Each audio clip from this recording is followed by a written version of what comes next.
life. So I request Archana Mohanji to share some of her reflections on yoga. First of all, thank you for inviting me into your space. And I don't get much time to do the slide or something, but I just thought that I would do it naturally, how I run my classes and how I talk to my clients and people about yoga. So Anantagiri ji, what he covered was really mind-blowing, and it was really good insight into things. So I'm learning on Tantra too. So it was really nice to see that so much work is happening. For me, yoga I started as I was a strength coach. So I used to go to gym and lift weight and everything. But then suddenly, after some time, I just felt that everything is happening in the body, but I was somewhere not feeling, Anantji, when he talked about the mind. So the mind was not there. Mind was always outward focused. Mind always wanted more. So if you, I agree this very much, because all the time I have to observe what my mind wants, and what most of the time the mind doesn't want. We are listening to the outward thing, what it wants. So when you are doing that, so let's say yoga, take yoga. So now people are doing different asana, and there are a lot of, in social media, you could see a perfect asana pictures and everything. That discourage people who really want to do yoga, but they can't do yoga. Yeah. So, and there is no one in this planet who can't do yoga. Yoga is something which you could do in any form. Yeah. And people should post a picture where they are not aligned, but still they are enjoying the yoga. That's what I am experiencing with my teaching and with my clients, that it is much beyond than how you look and how asana is looking. So the integration comes from the mind. So Iksha Jnana Shakti. So Anantaji also talked about it. So there is a desire. So it's good that if you have a desire to have a particular, certain type of body, that's good that you have a desire. But if your focus becomes really outward focus, that you are really looking for, oh, okay, now I can do Bhujangasana, now I could do the headstand. So, there is no stopping, but can you just pause? So for me, yoga is like breathing. So when we breathe, we pause, and the pause has possibility. Pause has possibility. It's not the breathing. When we pause, we see that what actually we want. Why I am doing this? Yeah.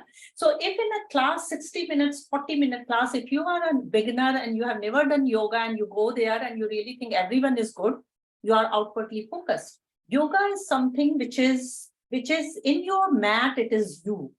And the second thing which I really observed with people as a yoga teacher and people who are practicing yoga for so long, it finishes in 40 minutes. Does it finishes in 40 minutes? And, yoga should be beyond the mat.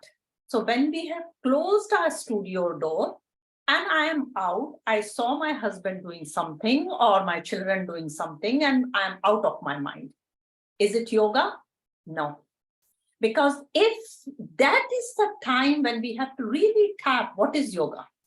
Is it just the asana practice, or is it the practice the way I am talking, the way I am listening to others, the way I'm not reacting, no non-dualism, no, the belief what I have cultivated. I don't know whether it's right or wrong. I don't know, but I'm protecting it like this. So, yoga has much more vast experience. If we really open up, that is what I feel yoga is. Then there is a very short, in yoga classes, I see people don't do a lot of meditation. Yeah. And what does meditation do? So there is a very beautiful story. There is a practitioner called Tara Brach, and she is a mindfulness practitioner. So she was mentioning that there was a guy, he was in a supermarket and he was with his trolley full with things. And there was another lady in front of him who had a trolley, and she was chatting with that person who was billing. And he was getting annoyed because he really wanted to pay the bill and go.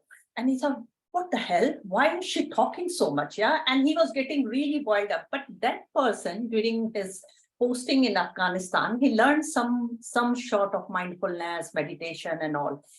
He just thought, can I just focus on my breathing at this moment? And though he was still boiling, and that's okay, that's okay. I'm angry, but I am noticing I'm angry. Yeah. Then he moved to when that lady left. So and then there was a child also in that trolley. So the lady was saying, oh, talking to the child too.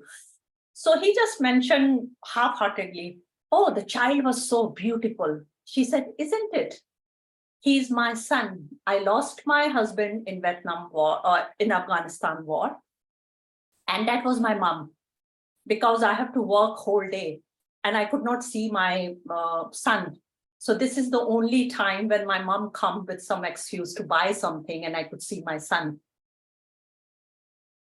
And that is meditation, where you just don't judge people for maybe they are so different. Maybe they are, people talk about religion, people talk about color, sex, everything. They might be very, very different than you. But can I just see? And then I was doing stuff with one of my teacher, and what she said was something very nice. She said, when you are judging, can you just say inside, oh, he's my brother, he's my sister, and see the change in your heart, how it changes. To me, yoga is this.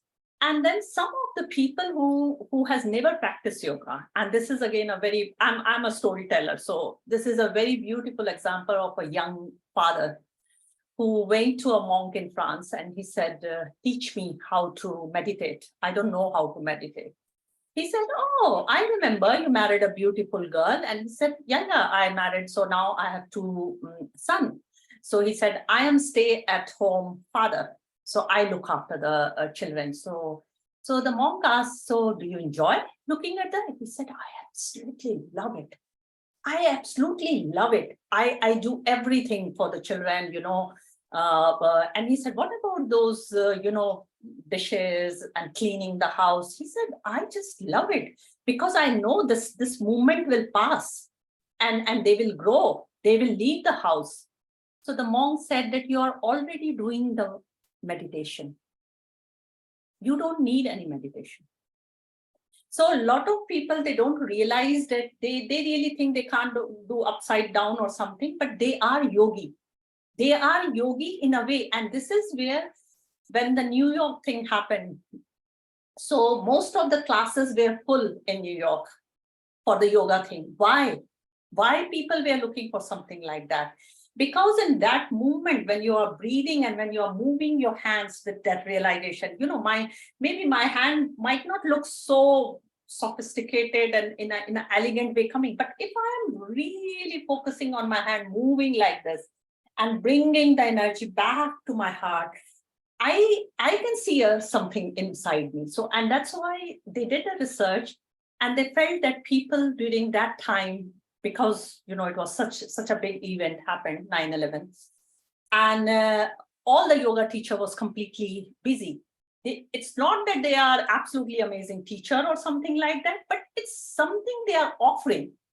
So it is an outlet. So sometimes when we judge others, like, oh, this is happening, or go to yoga, this yoga, I don't agree with a lot of stuff like that. But at the same time, if the openness is there as a teacher, then it can make a change. During COVID, I felt that I did online yoga classes, and I felt a lot of youngsters, because they were mentally, they were not meeting their friends. They were not meeting, and yoga is something like, I hardly used to do a lot of asana with them. I was just talking to them and moving their body and just saying, okay, look at your breathing, pause, slow down, and just witness yourself. Take a step back as a stranger and look at yourself, that why I'm doing this. Ask yourself why. The more why you ask, the more you would get the answer why you are doing it. And it's a rat race if you are into yoga and you really think that all the asana, I'm one of those. A lot of time it happens to me that, oh, I should know this, I should know this. Then I pause and I say, why? Because I am outwardly focused. The more inwardly I am focused, the more beautifully I grow inside. So this is what I wanted to share. And I work with a lot of women, and I just feel like when any gender, when we see that they are very aggressive, they have equality issue and all. Why is that? Why is that? Because they have not tapped inside. They have not fulfilled what they want. Yeah. So yoga opens this eye, the third eye, to see that, oh, okay, nobody can make you happy. Nobody in this world can make you happy other than you. Nobody can make you suffer other than you. So if anyone is a practitioner of yoga, I think this is where I'm still not there, but I just keep coming back there, and it is like going there and coming back, going there. But it's such a good glimpse if I get there for a few seconds also, without that judgment mind, I see myself growing as a person. I don't compare myself with any other teachers. I don't compare that, oh, I don't know this, I don't know that. Yes, it's a open, this is my way of thinking the world is this. Your way of thinking the world, everyone's world is inside them. And we can make it really look different and work on it how we want it to be looked. So I just wanted to share this, and hopefully I didn't prepare anything, but then I thought, okay, let me talk with my heart, because that is how I share my things. So thank you for inviting me again.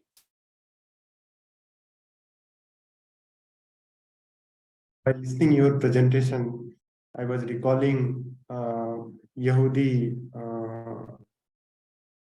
Menuhin, who was a person who brought yoga to West, and